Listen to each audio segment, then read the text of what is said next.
Welcome students. Let us continue with the scene 2. So the time is given as after an hour. And the setting, the place is the same. They were in Amy's house. They were standing in the living room. So all were still in the living room except Jim. Okay, now Jim was planning to get help from someone standing in the roof or attic by showing the torch. So he went there to attic. And this Sarah was sleeping under the blanket in a chair. So the Sarah sitting in a chair and was sleeping. Amy, Rose and Betty sitting around the table having candles. And there Betty tried to read a book. So now again Betty is trying to read a book using candlelight. Now she is unable to read the book in candlelight. So she put the book down and asked, "Do anyone know how our grandmothers read books without lights?" So she was comparing it with past, the olden period. But Rose didn't believe that the grandmothers read books in dark. They might slept during dark time. Amy felt that it's time to sleep for them. It's nearly 11, but she couldn't sleep. She is not able to sleep because of fear of flood. And Betty and Rose accepted that they too can't able to sleep. Now Rose heard some noise and ran to the window to look at. She could not see anything as it's too dark, but she could realize that something hit against the house, dashing against the house. Betty and all others were afraid and they stick together, and Jim entered in the room with raincoat and torchlight. Entering, he said that he waved the flashlight, the torchlight, almost 100 times. Maybe someone noticed. Somebody might noticed. But now the battery is dead. So he can't able to wave the battery again in the dark, being in the attic. Now Jim asked everyone to get ready to move to the place. Get ready to move from the flood water. And he asked them to take food, water and blankets to the attic. So he wants everyone to move to the attic with food, water, blankets and what are the things they need. And he thought about the safety. Even the rain stopped. Even if the rain stopped, they need all those things, isn't it? So he was getting ready. He got ready to carry everything up the ladder to the roof. Betty ran with the candle to save her new spring coat from the flood. So she is getting ready by taking the coat to the attic. And now Rose waked up her sister Sarah to go to the attic and sleep. And this Sarah got confused where she was. And Rose tried to woke up Sarah to her feet, standing on her own feet to walk, and wrapped her with a blanket around her. Now Betty hoped that Amy and Jim will be rescued soon after them. So after they reach the hospital, again Mr. Peters will be come there to rescue Amy and Jim. Betty, Rose and Amy wished good luck to each other and said goodbye. Jim asked Mr. Peters and others not to. She led Sarah to the attic with a candle. So she asked Sarah to walk to the attic with a candle. And Amy thought to save her father's valuable books.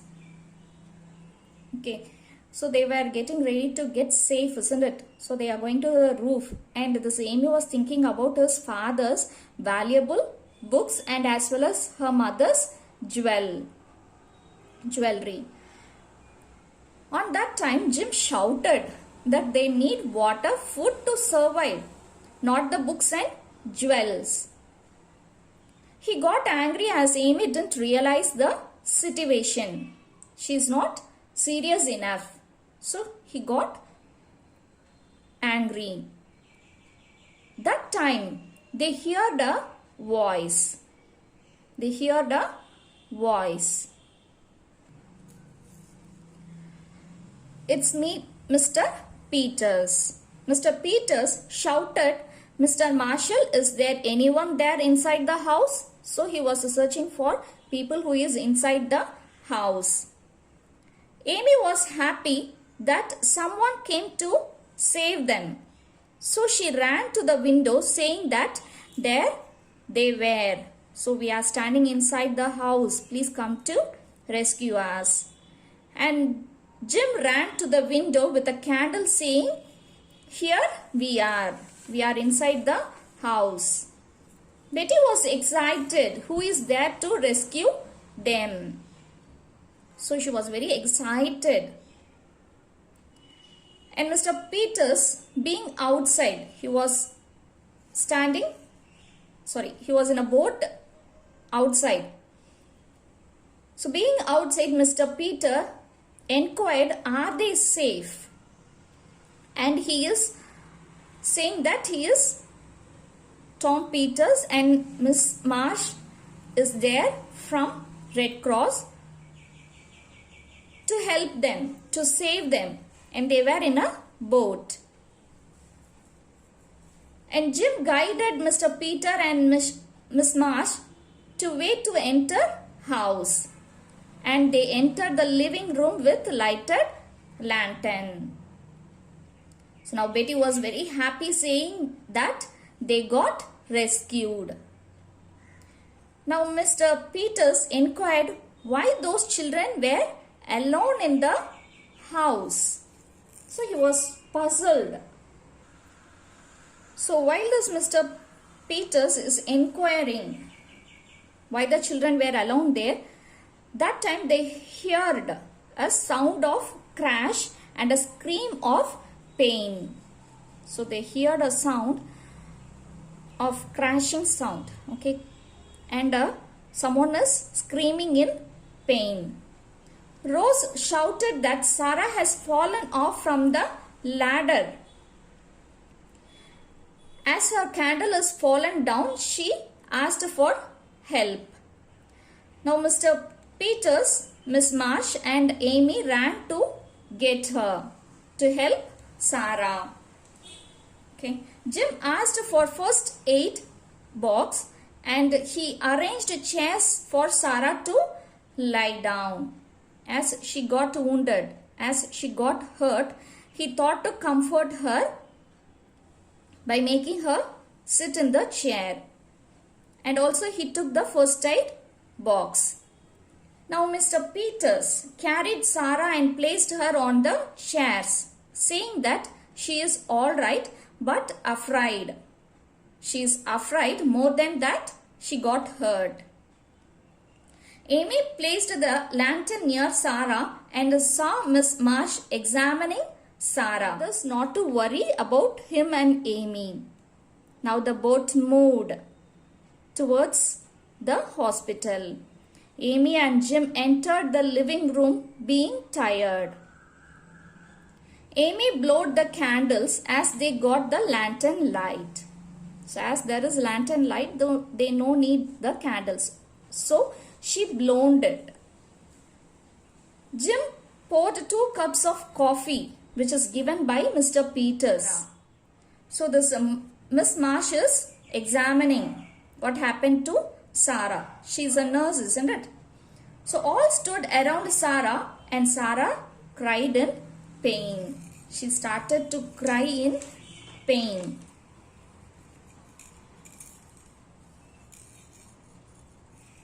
Jim asked everyone to be near them.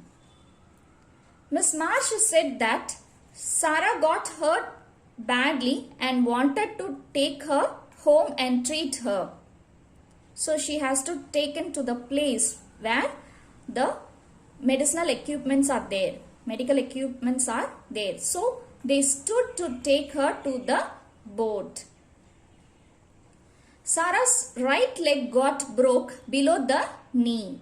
So they kept a pillow between her legs and also an umbrella.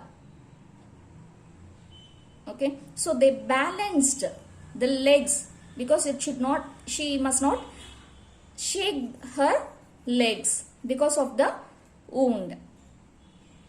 And they lifted her to the boat. Now they plan to take her to the emergency Red Cross hospital in the armory.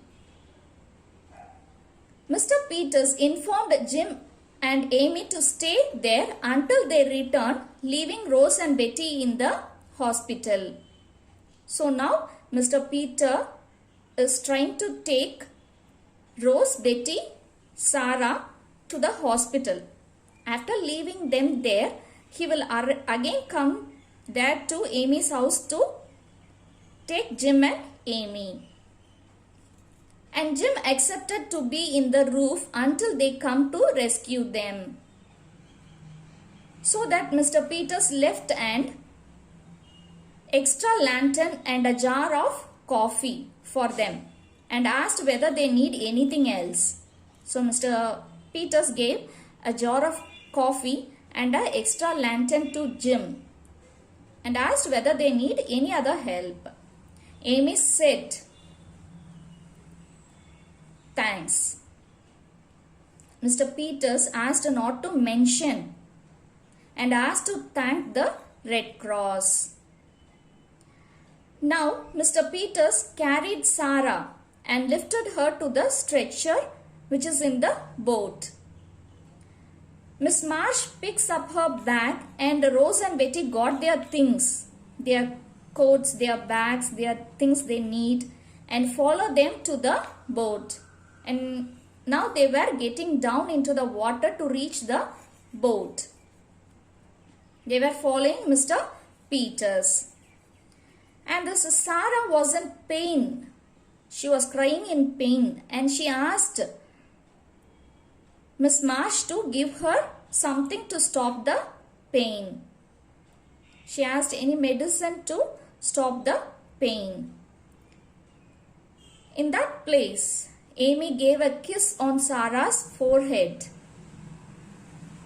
She tried to comfort Sarah as she was in pain and asked her to have a nice boat ride because Sarah is a very small girl and she loved to ride on the back of the Jim, isn't it? So now she was asking her to have a nice boat ride, forget the pain and enjoy the boat ride. She also asked Betty to convey her mother that they all are all right. And also she asked her to call Jim's parents and convey that we are safe here and will be rescued within hours.